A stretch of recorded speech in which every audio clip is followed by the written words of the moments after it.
Hello, dears.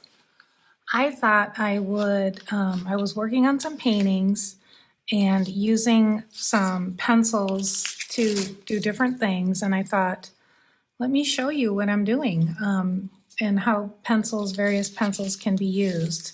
This isn't like a full review of various colored pencils, but it'll just give you kind of a taste because I was just working on this, which I'm really happy with. Been going through, what all artists go through, where you're just kind of in a slump and, forgetting, how you get drawn in, you look at an artist's work and you get drawn into that and you think you should be painting that or something more like that. And then it feels tight and it just doesn't feel like you. And anyway, I went down that path a little bit and happily back to doing what I like doing. And anyway, it's kind of funny because my whole thing is joyful art, and I was kind of like, I need to find my joy again. So this, what I was doing with this one is when you're working on a painting and you're looking at values, meaning your darks and your lights.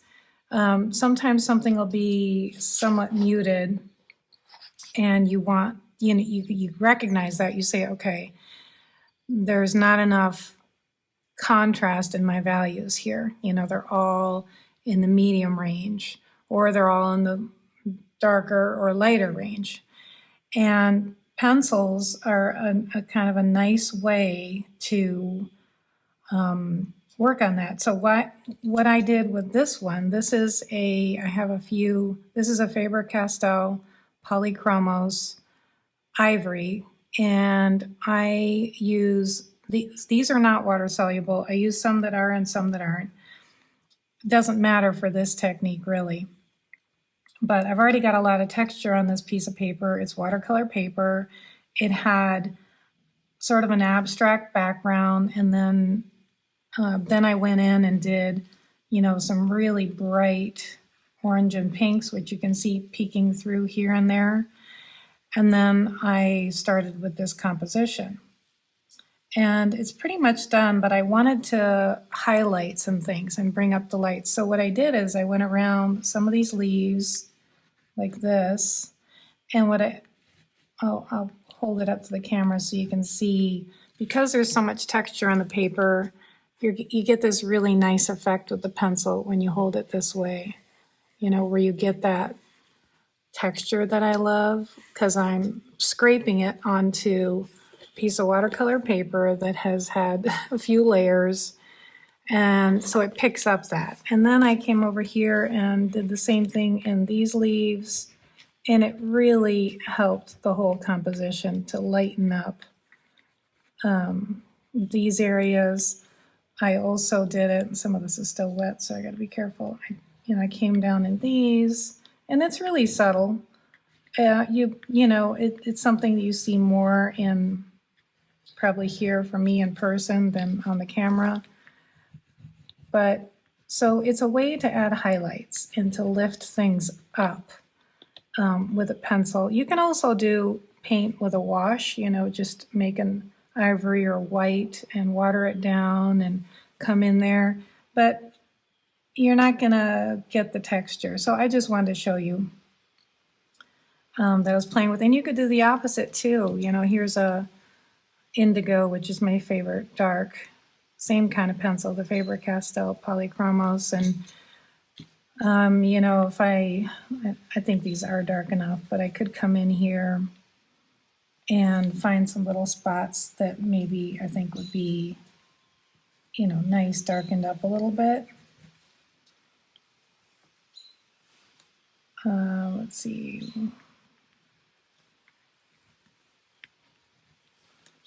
Where else maybe?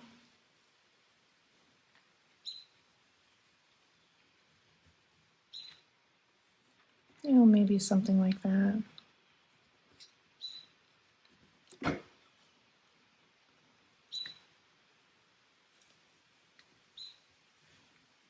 And then, you're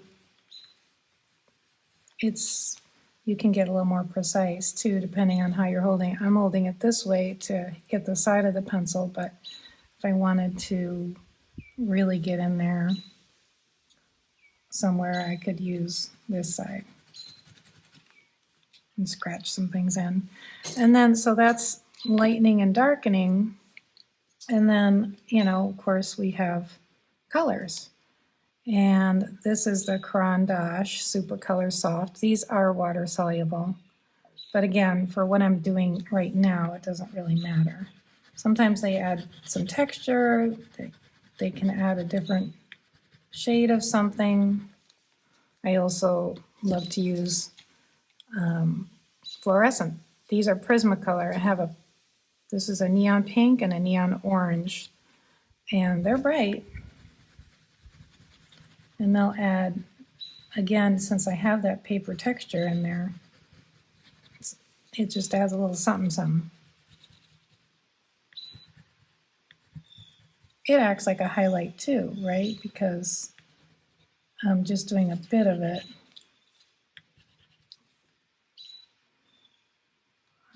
Let's see if there's anything else I wanted to do with this one. The other pencil, and these are all the pencils I brought with me for the months that we're in Michigan here, so I just grabbed some of my favorite colors and a variety. This is the Stabilo Carb Othello, and this is more like a pastel. You can see that it'll almost, it's powdery. It'll, you know, get on my finger where, well, this, yeah, these don't. So it, and you can hear it. Do you hear that sound? It's definitely like a pastel pencil, but I like this color, and you can do bits of it. The thing about these Carb Othellos though is you have to use a fixative after. It'll powder off like a pastel. But I use my workable fixative by Krylon. I'll probably do that when I end this video. So they're fun. Let's see, what else did I bring?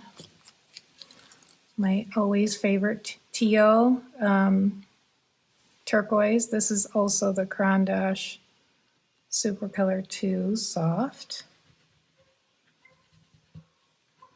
So I just wanted to show you how you can come into something and, I don't know, if you feel like it needs just something, you can play with some of these pencils. Posca markers also do that, and you can paint over them. So let's say I wanted to try something like this here.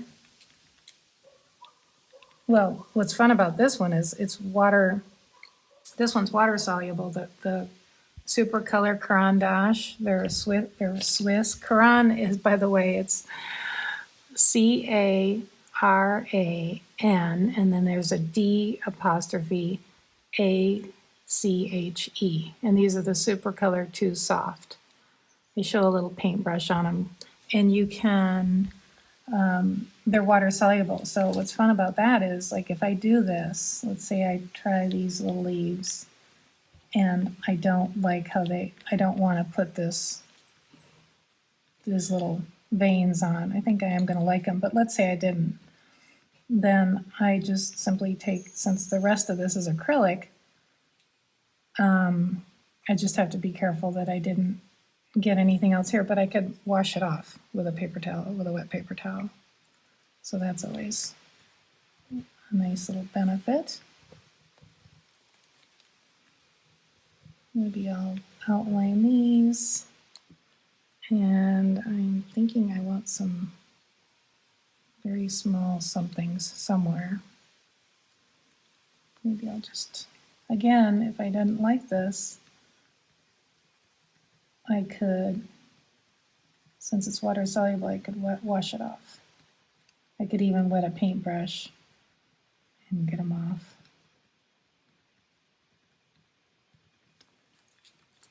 Yeah, I like that.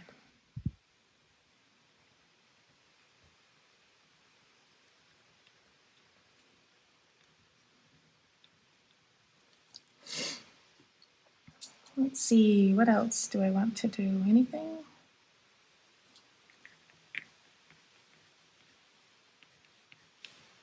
No, I'm just kind of messing around.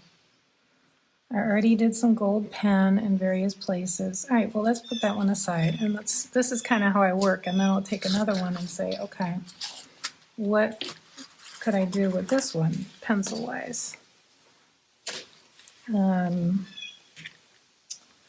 All right, well, this is a good example because I want this little pot lighter because it's not really showing up. So I might have to paint with it, use paint.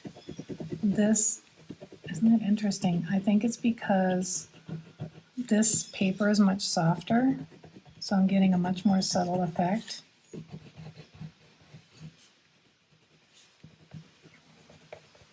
Yeah, it's pretty though. But it's not going to lighten me up the way I really want to. So I can use my wash or I can use my Posca.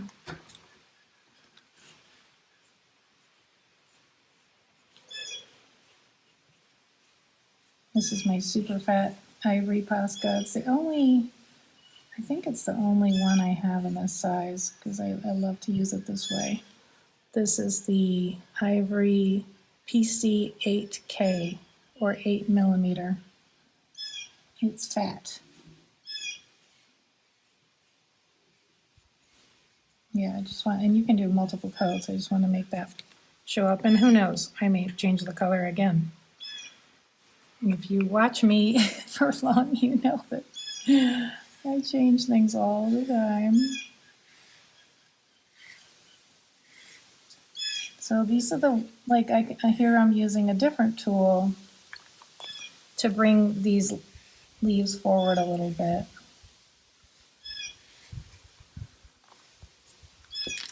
And I want to do something to these branches, so let's see if this will work. Yeah, add a little bit of texture. The texture is coming through really well on this because the paint underneath is dark.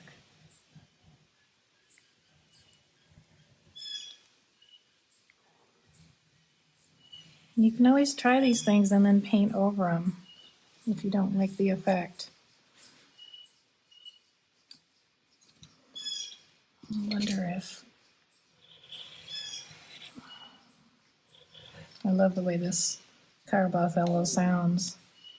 Sort of scrapey.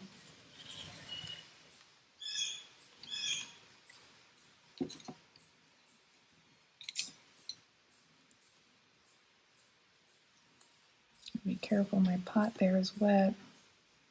This one has a lot going on, so I don't want to do too much more. But I'm just kind of looking through it and trying things, knowing that I can always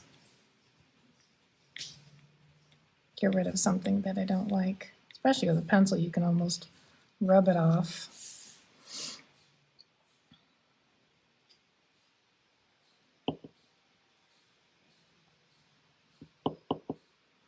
What next? What next?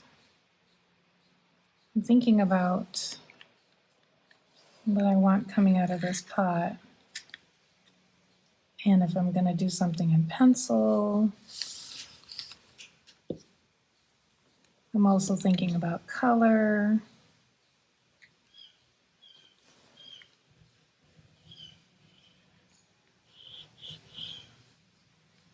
This is kind of ended up coming out of this pot, just sort of happened.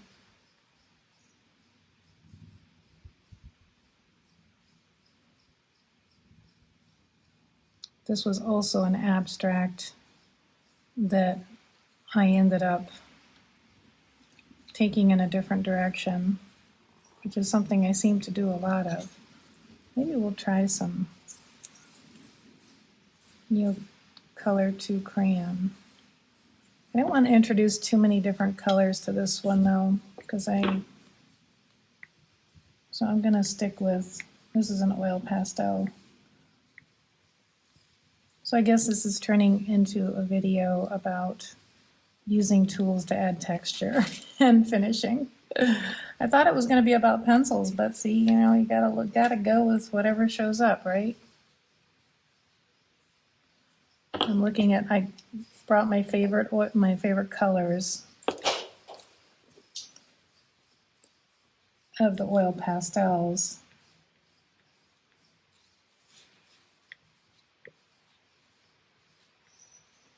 These are those Mungyo. I have, by the way, links to pretty much all these supplies on my website at SuzanneAllard.com. Every time I decide something's worthy of, you know, being in the favorite column, then I put a link to it on my website. These are the Neocolor 2 crayons. I'm kind of switching back and forth between the crayons and the oil pastels and the pencils. This is that, by the way, that cotton paper that's like fabric, and it is so wonderful. I recently discovered it. Not at an art supply. I found it on Amazon. So I put that link out there too. But it is almost like working on fabric. I don't know if I did on this one. I don't think I did, but I usually gesso it first, so that it gives it just a little bit more body. Gesso's like a primer, if you're not familiar with it. And also it keeps your paint from soaking into the paper, and this paper will suck up your paint. So you end up, it's just a difference, you know, just a style thing or preference thing. I don't think there's a right or wrong, but I have been gessoing so that the paint sits more on top and has more texture.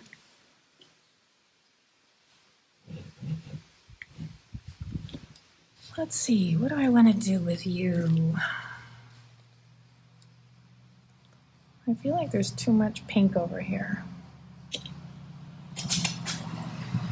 I'm in the garage at this house that we're renting, which is fun because the garage is empty, unlike garages at home. And it's bright, and I just open the garage door, and I'm sure the neighbors walking by are wondering who I'm talking to. Look at that woman renting that house, talking to herself in the garage. Oh, too funny. I do some of my best work when I'm talking to you all. Oh, I know what I can do. I should have brought my ivory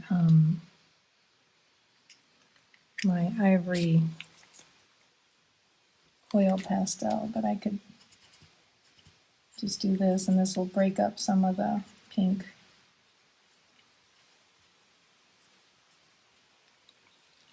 Oh yeah, I like that. Isn't that something how just sort of, I don't know, it was kind of magical. This is dry now, so I can do a second coat. The great thing about this paper is the kind of built-in texture to it. Let's see.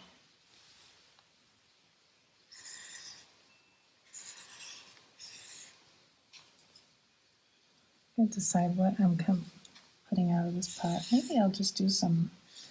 Do you know the snake plant? We have that in Florida, but it's just these straight up sort of leaves. They go straight up and they're pointy. So I could do that there. Snake plant.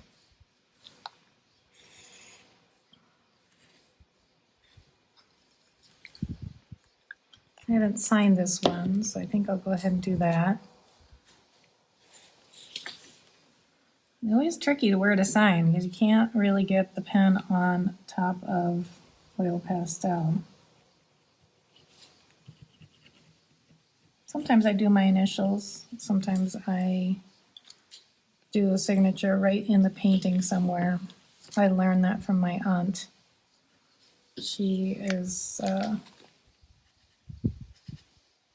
an abstract, well, she's a watercolor, colorful, floral, and abstract artist. And she always signed her paintings, signs, she's still with us, incorporating the signature into the painting. All right, well, I think we brought that to a better place. And, you know, I always say, put it away, see what else needs to be done.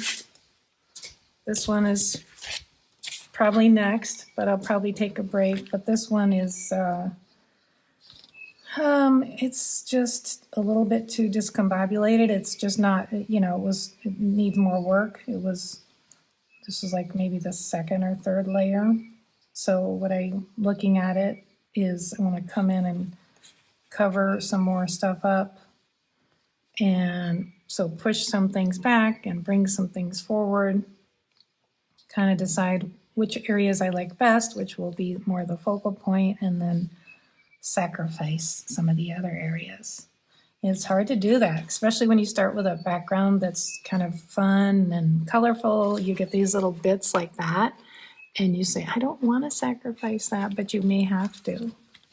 You may have to get rid of it and let other things come through. So that's a project for another video. I think I'd actually started this one or worked on it on another YouTube video.